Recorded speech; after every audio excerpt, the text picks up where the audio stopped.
And ग्लायसिड और sliding hernia.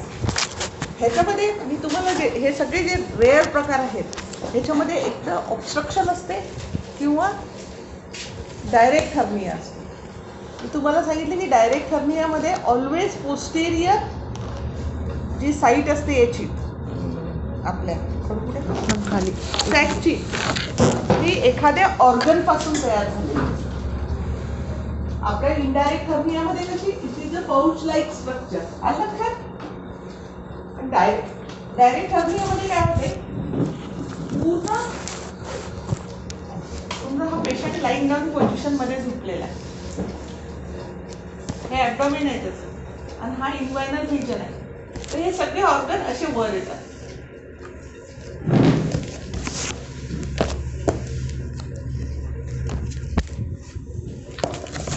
Patient झोपला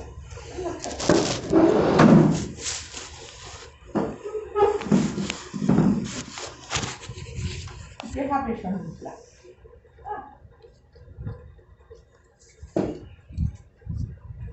इन्व्हायरल कॅनल आहे. इमेजिन करा तुम्ही ड्रॉइंग ड्रॉइंगमध्ये दिसणार. तर इनडायरेक्ट हर्निया जो येतो हा कॅनल मधून इकडे हे समजा सुपरफिशियल इन्व्हायरमेंट ही क्युबिक ट्युबरचा. तर ही सॅक अशी इट इज इनडायरेक्ट हर्निया. हा झाला इनडायरेक्ट हर्निया.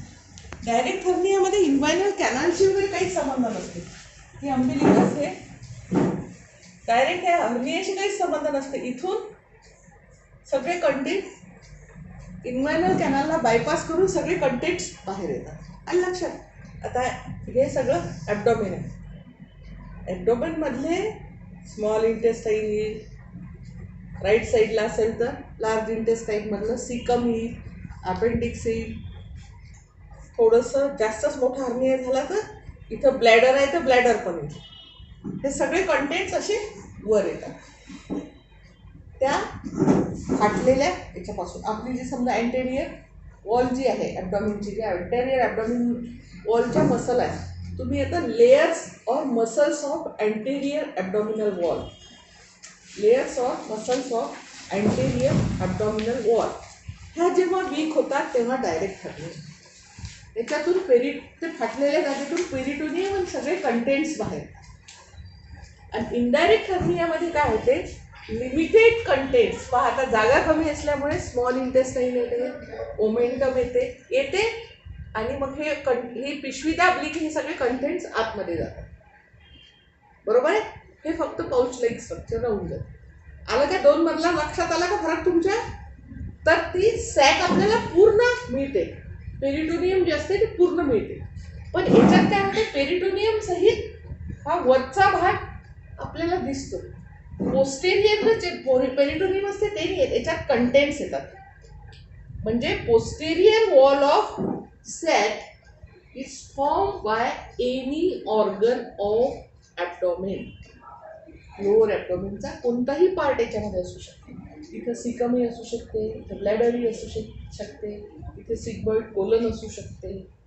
म्हणजे posterior border of sac is formed by any organ. So when we open the sac, we may cut any organ or you may damage any organ of abdomen. म्हणून आपण direct हर्नियामध्ये कधीच हर्निओटॉमी करत नाही. हे सगळं ढकलून देतो आतमध्ये कारण जे ऑर्गन आहे ते डॅमेज होईल. ह्याच्यामध्ये ही पूर्ण इंटॅक्ट सॅक असते, पाउच लाईक स्ट्रक्चर असते, जास्त पिशवी असते. समजा आपल्याला ह्याच्यात काही बांधायचं, आपण कसं करतो असं करून असं बांधून वरचं काही काम नाही फाडून टाकतो. जस्ट लाईक दॅट हल्दी होतं. सगळे अशी पिशवी करतो आपण आणि सगळे कंटेंट्स असे आतमध्ये करून असं ट्विस्ट करतो. सॅकची नेक असते ती ट्विस्ट करतो. कशासाठी? To reduce the sac contents or contents of hernia.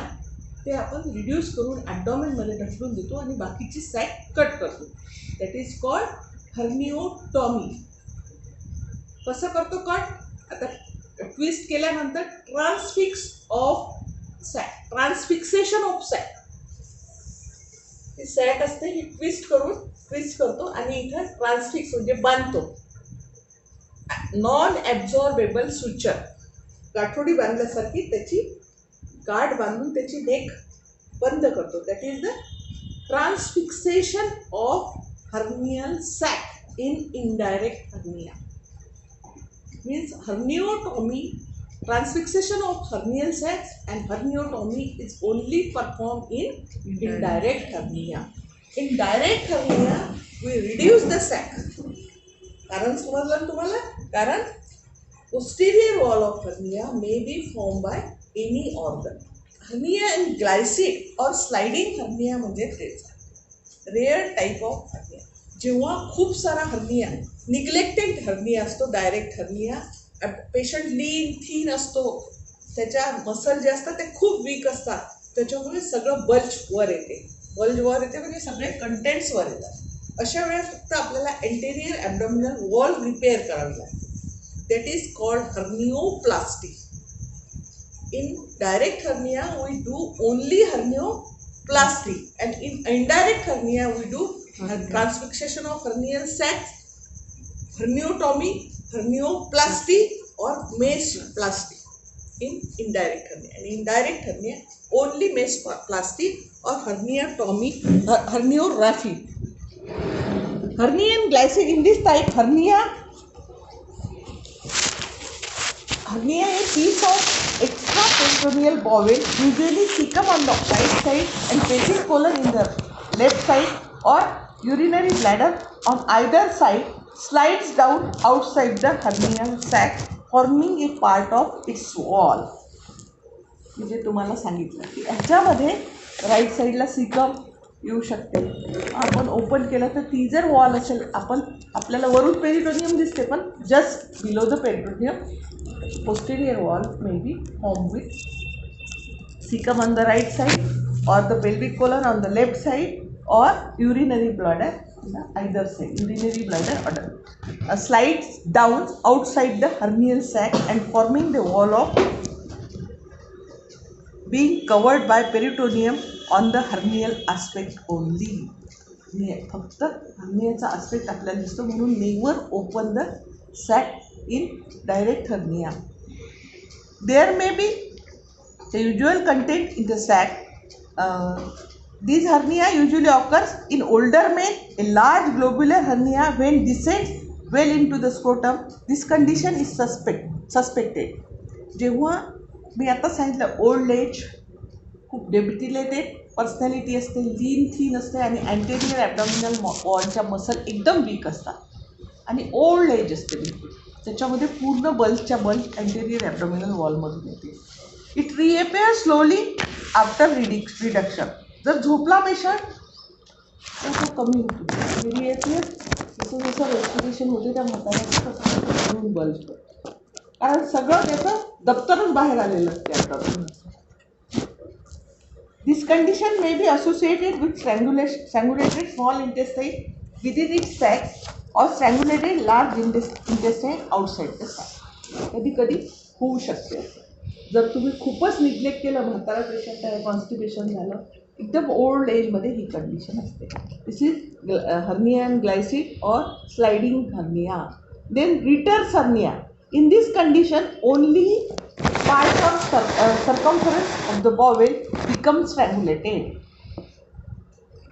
Indirect hernia म्हणजे असं बस इतका रिड्यूस झाला हर्निया आणि काहीतरी बँड असेल, तो बँड चिपकून गेला, बाकीचं याचा जे आपली बॉवेल असते याचा फक्त सर्कमफरन्स म्हणजे छोटूसा पार्ट हर्नियाच्या सॅकमध्ये अडकून जातो, त्याला रिटर्स हर्निया म्हणतात.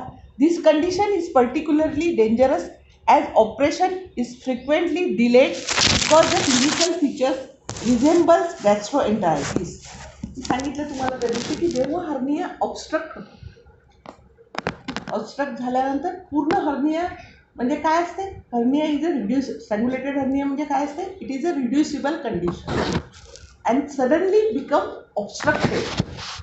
तर आपण डायग्नोसिस लगेच करू शकतो, कारण हर्नियाचे जो कंटेंट होते ते पूर्ण बाहेर येतात कफ इम्पल्स पॉझिटिव्ह असतात ते सडनली निगेटिव्ह होऊन जातात, नाहीसे होऊन जातात, निगेटिव्ह नाही, दिसत नाही. आणि ते मग आपल्याला इंटेस्टिनल ऑब्स्ट्रक्शनचे लक्षणं दिसायला लागतात. ओमेटिंग, लूज मोशन, समटाईम हे लक्षणं दिसतात. पण आपण क्लिनिकली जेव्हा डायग्नोसिस करतो तेव्हा आपलं स्ट्रँग्युलेशन होतं.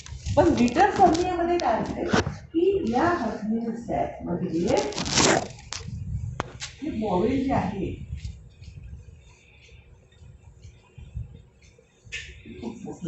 बिलकुल थोडासा बॉवेलचा पार्ट अडकून जातो, खूप दिवसाचं अडकलेलं आहे आणि ऑब्स्ट्रक्शन. त्याच्यामुळे जो साईज असतो हर्नियाचा आपल्याला दिसतो कफ इम्पल्स पॉझिटिव्ह, ते पण दिसत नाही त्याच्यात, आणि सडनली ऑब्स्ट्रक्शन झालेलंही दिसत नाही. पण आपल्याला features resembles with gastroenteritis. It is a type of intestinal obstruction झालेलं असते, म्हणून पेशंटला लूज मोशन अँड व्हॉमिटिंग. मग अशा वेळेस पेशंटची सोनोग्राफी और एक्सरे ॲब्डॉमेन करायला पाहिजे. एक्सरे ॲब्डॉमेन केल्यानंतर ऑब्स्ट्रक्शनचे लक्षणं आपल्याला दिसतात. तेव्हा आपल्याला हा रिटर्स हर्निया खूप रेअर पाहायला मिळतो. आणि रिटर्स हर्निया डायग्नोज तेव्हाच होतो की आपण एक तर स्ट्रेट एक्सरे ॲब्डॉमेन किंवा UNG ॲब्डॉमेन केला. Type is rare. Littre's hernia is a hernia which contains Meckel's diverticulum. Meckel's diverticulum जे असते ते जेव्हा ऑब्स्ट्रक्ट होते तेव्हा लिटर्स हर्निया, म्हणजे हर्नियाच्या सॅकमध्ये जेव्हा मिकल्स डायव्हर्टिकुलम येते तेव्हा पेनफुल होते, त्याला लिटर्स हर्निया म्हणतात. Then femoral hernia. A femoral hernia is protrusion of extraperitoneal tissue, peritoneum, and sometimes abdominal contents through the femoral canal. Femoral canal तुम्हाला वाचायची आहे तरी पण मी सांगते. Femoral canal is bounded superiorly by inguinal ligament.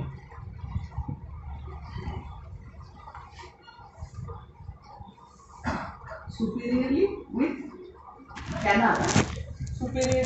with inguinal canal.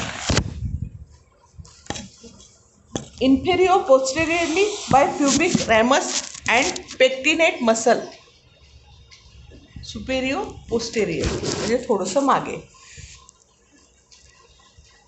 Then medially by lacunar ligament and laterally by femoral vein. The hernia इथं आता काय झालं, लॅक्युलर लिगामेंट, पेल्विक जे ब्रीम असते त्याच्यावर लॅक्युलर लिगामेंट लागलेला असते. आणि इकडून मग कोणती वेन जाते, फिमोरल वेन. असे कॅनाल ही तयार होते. A hernia actually comes through the superficially through a saphenous opening situated 1.5 inch below lateral to the pubic tube. 1.5 centimetre इथं सिफॅनस ओपनिंग असते, याच्यातून हा हर्निया येतो. इथं असते प्युबिक ट्यूबरकल. ही झाली कॅनाल. एवढी मोठी नसते, तर तुम्हाला वाटेल कॅनाल एवढी मोठी असते, एवढी मोठी नसते. कॅनाल बिलकुल छोटी, खूप छोटी कॅनाल असते.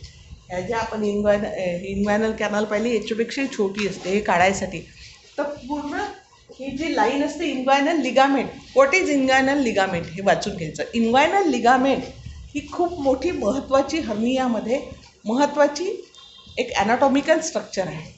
इन्ग्वायनल लिगामेंट कसा फॉर्म होतो, जर आपलं पेल्विक बोन घेतला आपण तर पेल्विक बोनचं पेल्विक ब्रीम जी असते त्या ब्रीमवर हे सगळे लॅक्युनर लिगामेंट, इन्ग्वायनल लिगामेंट हे सगळे लागलेले असतात. आणि हे इन्ग्वायनल लिगामेंटचंच नाव बदलत जाते. लॅक्युनर लिगामेंट, प्युबिक ट्युबरकलच्या ही सगळी muscle, external oblique muscle fold होऊन जी तयार होते, लास्ट एंड जो असते तो असतो आपला लिगामेंटचा. ह्याची नावं अशी बदलत जातात. आता तुम्हाला सांगितलं superiorly by inguinal ligament, infero posteriorly by pubic ramus. Infero and posterior. Pubic ramus असते, प्युबिक बोन, हिप बोनच्या तिथं प्युबिक बोन असते, त्याच्यावर प्युबिक रॅमस असते, ते असते. आणि pectinate muscle medially, pubic ramus and pectinate muscle. Pectinate line जी असते त्याची तिथं मसल लागलेली असते, ती मसलचा एंड झाला की परत त्याचं लिगामेंटमध्ये रूपांतर होते. Medially by lacunar ligament and laterally by femoral vein. Laterally by femoral vein. आणि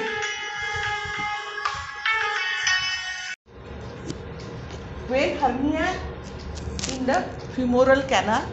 जेव्हा फिमोरल कॅनालमध्ये हर्निया असतो तेव्हा it remains narrow, but once escape through the Cyphanus opening into the loose areolar tissue, it expand considerably. So a femoral hernia assume the shape of retort. What is mean by retort?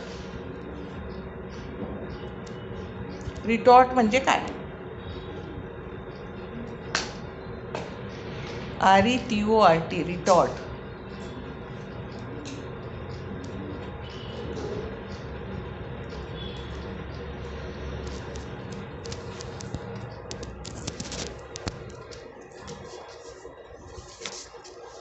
सिपॅनस opening खूप छोटंच असतं, त्याच्यातून सगळे लुझेरियुलर tissue वगैरे सगळे बाहेर येतात. Sometimes abdominal content, खूपच rare condition असते, परंतु त्याच्यात आपल्याला फॅट, लूज रेडियुलर टिश्यू हे सगळे येतात. पण एकदा हे झाले याच्यातून बाहेर निघालं की मग एकदम त्याचा आकार मोठा होतो. रिटॉर्ट म्हणजे काय?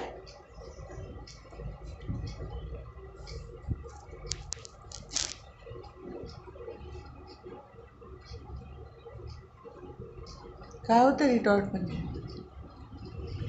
अरे सगळे इंग्लिश मिडियमचे, आम्ही बरे मराठी मीडियममध्ये शिकले. रिटॉर्टचं मिनिंग काय होते? क्लोज बॉटल सारखं, म्हणजे खालून बॉटल आणि वरतून नॅरो पार्ट जसं असतं ना.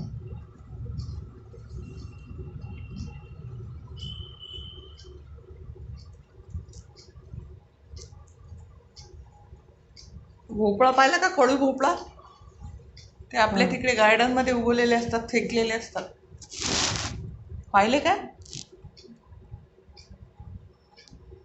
तुंबी पाहिली का? तुंबी आयुर्वेदानुसार कडू तुंबी कशी असते?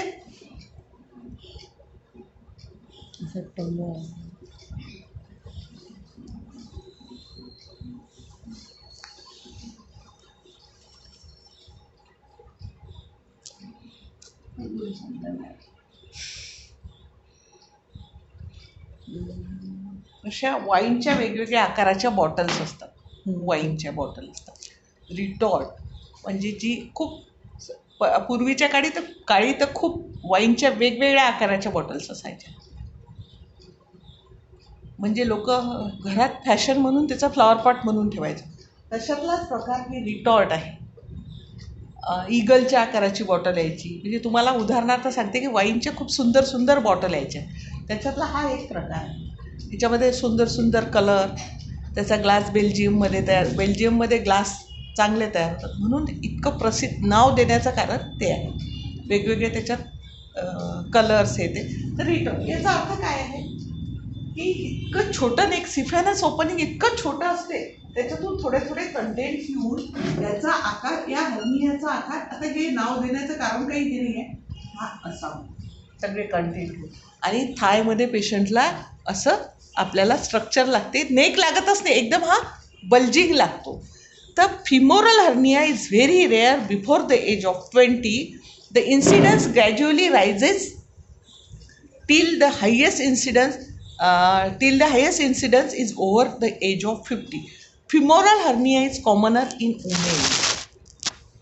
2:1, 2 मेल फिमेलला होत असेल तर 1 मेलला, आणि तो हर्निया 2 मेलमध्ये होते तर एका 2 नाही 4 आहे, 4 एक आहे, 4:1. 4 मेलला जर हर्निया होत असेल इन्वायनल हर्निया तर एका फिमेलला. But in female inguinal hernia is very rare. मी आतापर्यंत एकच फिमोरल हर्निया पाहिजे. Femoral hernia is a very rare condition. मी पण आतापर्यंत.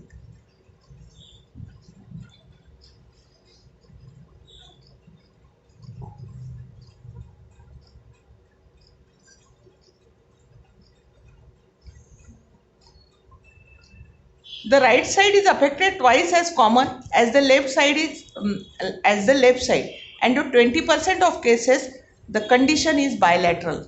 The symptoms from femoral hernia are less pronounced than those of the inguinal hernia. One thing must be borne in mind that the femoral canal being rigid opening, this hernia becomes strangulated very often. खूपच छोटीशी आणि rigid ते असल्यामुळे लवकरच स्ट्रँग्युलेट, पण very rarely, फारच rare असतं. सिफॅनस ओपनिंगमधून कुठलाही हर्निया आहे ना, व्हेरी रेअर कंडिशन. आता femoral hernia differentiated from the inguinal hernia, हे सगळं तुम्हाला माहिती आहे. हाऊ यू विल डिफरन्शिएट प्रत्येक वेळी सांगताना सांगितलेलं आहे तुम्हाला. Medial inguinal hernia, medial to inguinal ligament, lateral to inguinal ligament, inguinal hernia above and medial to inguinal ligament, femoral hernia below and lateral to inguinal ligament. It is a thigh swelling, it is a inguinal swelling, it is inguinal hernia is common in male, femoral hernia is common in female. Then it comes from the inguinal superior ring, superficial inguinal ring. It comes from the saphenous opening. हे सगळे फरक आपल्याला माहिती आहेत, पण तरी पण आपण आपल्या नोट्स बनवताना 2 भाग करून हे लिहून घ्यायचं आहे.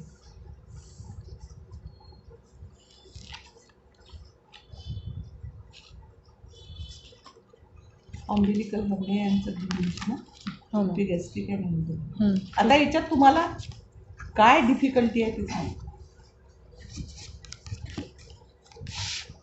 याच्यामध्ये काय डिफिकल्टी? फर्स्ट टर्म झाली आहे तुमची, फर्स्ट टर्म एक्झाम झाली ना. काय काय होतं त्याच्यामध्ये फर्स्ट टर्ममध्ये? कोर्स ठोकळ म्हणा 1-2 टक्के.